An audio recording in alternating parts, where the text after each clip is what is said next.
Donc sur le plan économique, quelles seront vos actions sur l'emploi, la fiscalité et le rayonnement de Toulon? Les sujets abordés précédemment participent au développement de la ville et de l'économie. L'attractivité d'un territoire pour le développement économique se juge à plusieurs critères.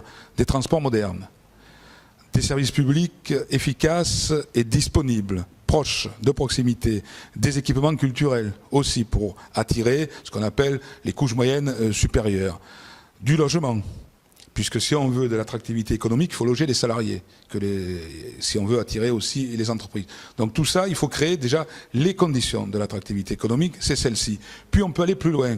On peut aussi donner certains périmètres de la ville, permettre à certains périmètres de la ville de développer les activités économiques. Nous avons ciblé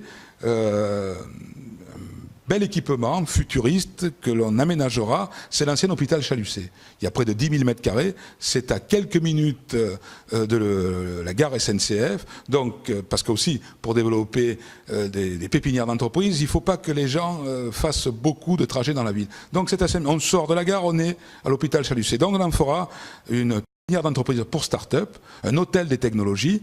Ces start-up que nous souhaitons atterrir ici, et je remarque que dans les dernières livraisons de l'INSEE au niveau économique, ce qui a permis la reprise de la croissance en fin d'année, c'est l'offre et de créativité des start-up françaises. On est un des pays les plus imaginatifs, les plus compétitifs dans les start-up. Donc Toulon, avec la marine, avec le périmètre en face de la Méditerranée, pas loin de la Corse, pas loin de l'Italie, à 2 heures de Lyon, à 3h30 de Paris, et nous avons là des locaux que l'on peut aménager, où on attirera les start-up modernes, compétitives, et on les exonérera aussi de la fameuse cotisation financière des entreprises, parce qu'il faut aussi permettre aux entreprises de venir créer de la valeur ajoutée, et c'est pour ça que je ne toucherai pas à la fiscalité.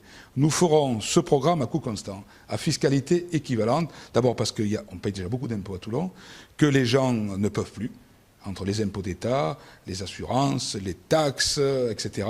On est au maximum de ce que les citoyens peuvent faire. Donc, on fera ce programme de manière cadencée, avec un calendrier qui permettra de le mettre en œuvre sans augmenter la fiscalité. Et si nous nous apercevons qu'il y a un risque d'augmenter la fiscalité, nous retarderons certaines réalisations. Voilà, je veux vraiment rassurer les gens. On a un programme ambitieux, mais il est finançable. On ira trouver des partenaires, d'abord avec les autres collectivités locales en Europe, puisqu'on restitue des fonds européens à la région Provence-Côte d'Azur et les grandes métropoles. Il y a de l'argent à prendre avec les fonds FEDER, avec les FEADER, avec les fonds structurels. Et puis, avec de l'argent privé, il faut faire venir des entreprises privées qui créeront de la valeur ajoutée. Nous ne créons pas assez de valeur ajoutée sur ce territoire. C'est le défi majeur.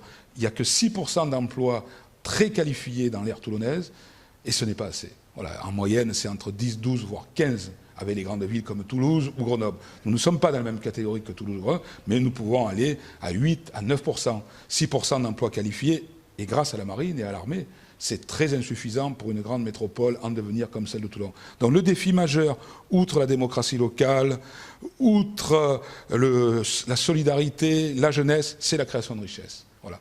Par l'accueil dans de bonnes conditions des entreprises modernes, non polluantes, et par le réseau que nous mettrons en place pour leur permettre de vivre, de se développer et d'en attirer d'autres, avec aussi le développement de l'université sur des niches d'excellence. Donc il y a une cohérence dans notre programme, et puis on s'inspire de ce qui marche ailleurs. Voilà, on invente un peu, il nous arrive d'avoir un peu d'imagination, et puis on regarde beaucoup ce qui se passe ailleurs et ce qui réussit, et ça réussit. Donc il faut travailler la jeunesse, et la jeunesse c'est quoi? C'est les nouvelles entreprises. Voilà, ceux-là, il faut les faire venir ici. C'est un vrai défi parce qu'on n'est pas seul sur ce créneau. Toutes les villes sont en compétition, d'autres ont pris beaucoup d'avance.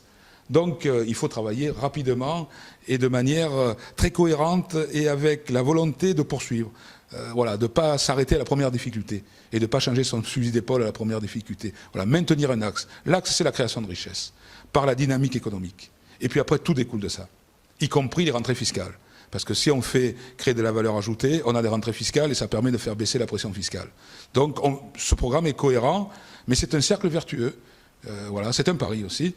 Mais si on ne prend pas de pari en politique, il ne faut pas en faire. Monsieur Robert Alfonsi, je vous remercie. Merci.